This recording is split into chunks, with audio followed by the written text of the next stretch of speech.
Hey guys, tonight I'll share with you 3 of the scariest stories from Reddit. Stories that will make you double check if your door is really locked. I never thought I'd be the kind of person to post here. I used to read stories on r/nosleep and roll my eyes, thinking, yeah, cool creepypasta, but real life doesn't work that way. But something happened to me last year that I still can't explain, and the worst part is, I'm not sure it's over. I live alone in a 1-bedroom apartment just outside Cleveland.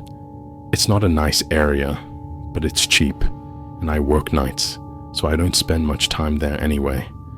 The building is old, 50s era, brick, with pipes that bang in the winter and thin walls where you can hear your neighbors' TVs if they turn the volume past 30. I was used to strange sounds, but this was different. The first time it happened, it was around 3:15 in the morning. I had just come home from a late shift and was microwaving leftovers when I heard it. Knock, knock, knock. It wasn't coming from the hallway door. It wasn't even coming from the ceiling or floor. It was coming from inside the wall. At first, I thought maybe it was a pipe, but pipes don't knock 3 times in perfect rhythm. I stood there in the kitchen, frozen, holding my plate of food, listening to the silence that followed. The next night, it happened again. Knock, knock, knock. Same wall, same rhythm, only this time, it was louder. I pressed my ear against the plaster, expecting to hear a neighbor. But on the other side of that wall was just the empty stairwell. There shouldn't have been anyone there. I didn't sleep that night. Over the next week, the knocking grew more frequent. Sometimes 2 knocks, sometimes 4. Once, a whole series of frantic raps that made my stomach twist. I asked the super if someone might be doing repairs, but he just shrugged. That wall, he said. No. There's nothing behind it except concrete. That didn't make me feel better. One night, I decided to film it. I set my phone up on the counter, hit record, and waited. Sure enough, around 3 a.m., knock, knock, knock. The sound was so clear on playback, it made my skin crawl. But what made me delete the video wasn't the knocking itself. It was what came after. A voice. Faint, but unmistakable. Let me in. I told myself it was a glitch, some weird artifact from the pipes, from the recording, from something logical. But I couldn't shake the way the words seemed directed at me. I started sleeping with the TV on, just to drown it out. But every night, around 3 a.m., I'd still hear it, under the noise. Knock, knock, knock. Let me in. By the second month, I was unraveling. I stopped inviting friends over. I stopped eating at home. Every creak in the building made me flinch. And then, one night, I made the worst mistake of my life. I answered. It was 3:12 a.m. The knocking was louder than ever, shaking the cheap picture frames on my walls. I was shaking myself, heart pounding, but I was so damn tired of pretending it wasn't happening. So I whispered, "What do you want?" For a moment, silence. And then, right against my ear, through the wall, "I'm thirsty." I don't remember dropping the glass I was holding, but I remember the sound of it shattering. I remember backing into the corner of my kitchen, staring at the wall as if something might burst through it. The knocking stopped after that. But the next morning, I found something that made me feel sick. In the middle of my kitchen floor was a wet handprint. Small, like a child's. I thought about moving out right then, but rent was cheap, and I told myself I was imagining things. That lasted about a week. Then the knocking changed. It wasn't just 3 knocks anymore. Sometimes it was scratching, sometimes dragging, like fingernails. And sometimes it sounded like 2 knocks from inside, followed by 1 knock from somewhere else in the apartment, as if there were 2 of them. The climax came in February. I woke up at exactly 3:15 to the sound of furious pounding on the walls. Every wall. My bedroom, my kitchen, my bathroom. It was everywhere at once. I screamed, actually screamed, for it to stop. And just like that, silence. But then, right outside my bedroom door, I heard the doorknob turn. Slowly, deliberately. I didn't move. I couldn't. I lay there, staring at the shadow under the door, praying it was just my imagination. The knob turned halfway, then clicked back into place, and a voice, clear as day, whispered from the other side, "You let me in once.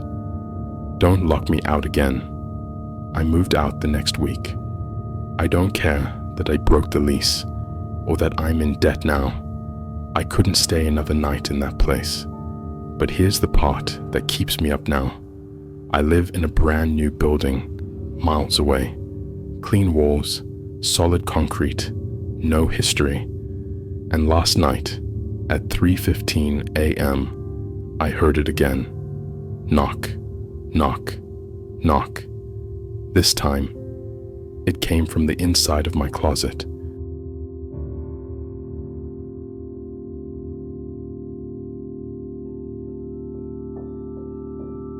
I wasn't supposed to be there. That's the part that eats at me now, knowing that if I had just minded my own business, I never would have stepped inside that house. It was late October, almost Halloween, and my buddy Alex thought it'd be funny to show me the murder house on the edge of town. Everyone in our high school knew about it. It sat at the end of an overgrown road, a Victorian-style place that had been abandoned for decades. People whispered about squatters, rituals, missing pets. I never believed any of it, until that night. We snuck in through a broken window. The place smelled like wet wood and mold, and the air was freezing, colder than outside. My flashlight cut through the dust, catching old wallpaper peeling off in strips.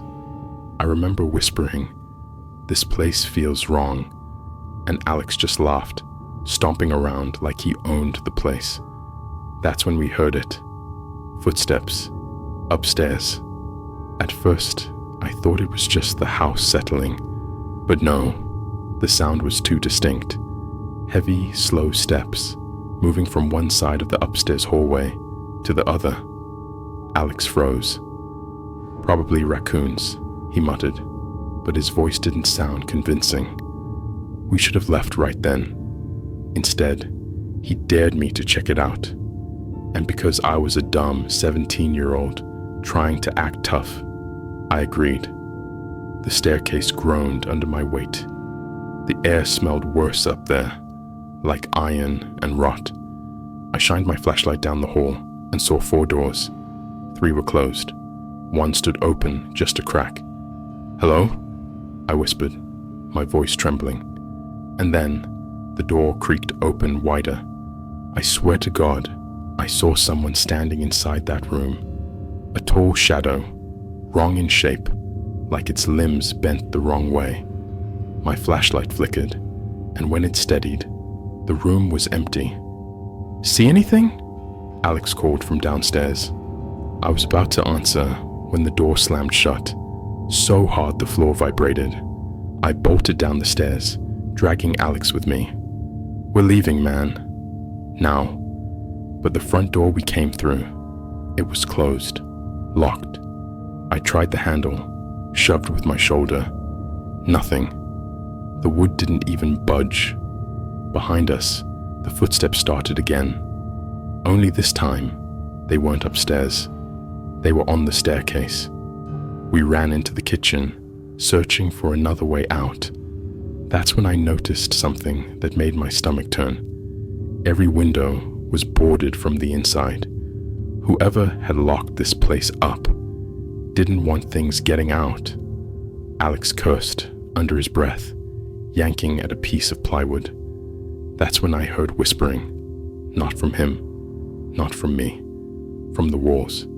It was low at first, like 100 voices murmuring at once, impossible to make out.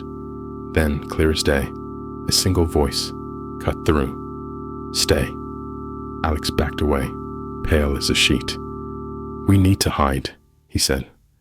So we ducked into what must have been a dining room. It was almost empty except for a long dust-covered table and 3 chairs. We crouched behind them, holding our breath. The footsteps entered the kitchen, slow, deliberate, getting closer. I peeked through a crack in the chair. What I saw still wakes me up at night. It wasn't a person, not exactly. It looked like a human figure, stretched too thin, its arms brushing the floor as it walked, its head jerked side to side, like it was searching for us, and its skin, God, its skin looked gray and wet, like something drowned. It stopped right outside the dining room and smiled. I don't remember making the decision. My body just moved. I grabbed Alex and sprinted for the back door. We didn't even care about being quiet anymore. The thing shrieked, a horrible, wet sound, and lunged after us. We crashed through the back door, wood splintering around us, and didn't stop running until we reached the road. When we finally looked back, the house was dark, silent, like nothing had happened. We tried telling people. No one believed us. They said we'd scared ourselves, that the place was just falling apart, that we were high or lying. But 2 days later, Alex stopped coming to school. When I biked over to his house, his mom said he'd been having night terrors. She found him standing in the kitchen at 3 a.m., talking to someone who wasn't there. That was the last time I saw him. His family moved away within the month. It's been 3 years since then.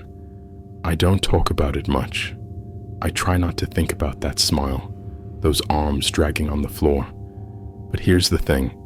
Sometimes at night, when I'm lying in bed, I hear it again. The footsteps, slow, heavy, moving closer, and I swear, I can smell that same rotting stench.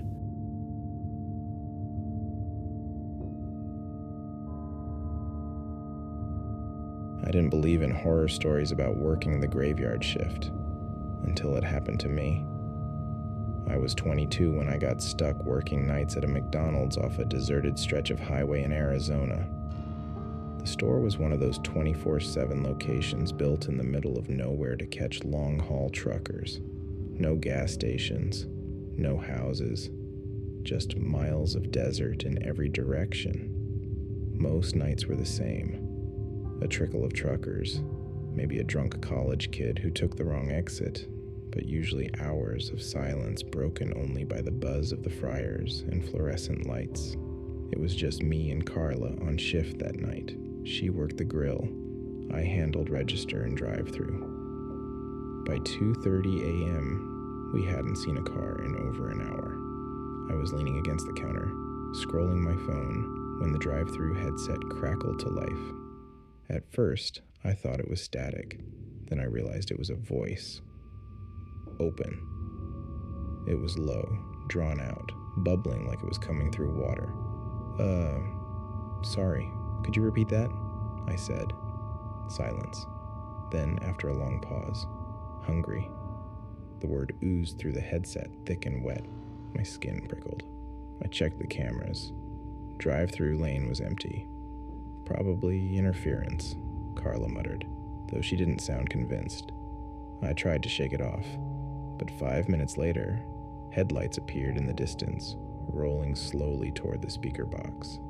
Relief washed over me. Finally a normal customer. Except it wasn't normal. As the vehicle pulled closer, I realized it wasn't a car. At least not really. It had the outline of one, but wrong. Too tall, too narrow, with windows higher than they should have been. The headlights flickered like handheld flashlights, Then the headset hissed again. Hungry. Carla poked her head out. What the hell is that thing? The shape pulled up to the pickup window. I leaned forward to see inside. There was no driver, just empty blackness. Like the seats weren't dark, they were a hole. I slammed the window shut. We were closed. It didn't move. The headlights blinked, and that's when I realized they weren't lights. They were eyes. The window glass vibrated with pressure I couldn't hear, only feel. Carla grabbed my arm and whispered, "Don't look at it." Then everything died. The fryers went silent. The register blinked off. Fluorescent bulbs snapped dark. Every camera feed cut to static. The only light left was the moon spilling through the front windows. That's when the knocking started. Not at the door, at the windows. Tap, tap, tap. Slow. Measured. From every side at once. Carla's voice was shaking. There's only 2 of us. How many are out there? I forced myself to peek at the glass. I wish I hadn't. Something tall and thin stood pressed against the window. Its head tilted sideways like it was studying me. Its arms were too long, hands dragging streaks across the glass. Its skin looked wet, gray, stretched smooth where a face should have been. The tapping grew louder, faster, surrounding us. I yanked Carla into the walk-in freezer, slamming the door shut. We huddled in the freezing dark, but the sound followed, scratching now, claws raking against metal, hundreds of them. I don't know how long we stayed there. Time felt broken. Minutes stretched into hours, then silence. When the manager unlocked the store at 6:30, everything was normal again. Lights on, fryers humming, registers working. She found us in the freezer, pale and shaking. We tried to explain. She didn't believe us. But when I stepped into the lobby, my stomach dropped. Every single window was covered in prints, dozens, no hundreds, of long, thin handprints pressed deep into the condensation, as if something had been trying to push through. Carla quit the next day. I lasted 1 more week, but every night, as the sun sank, I felt it. That weight pressing on the glass. I don't drive past that stretch of highway anymore. But sometimes, when I'm in bed at night, I hear it, the headset crackling to life.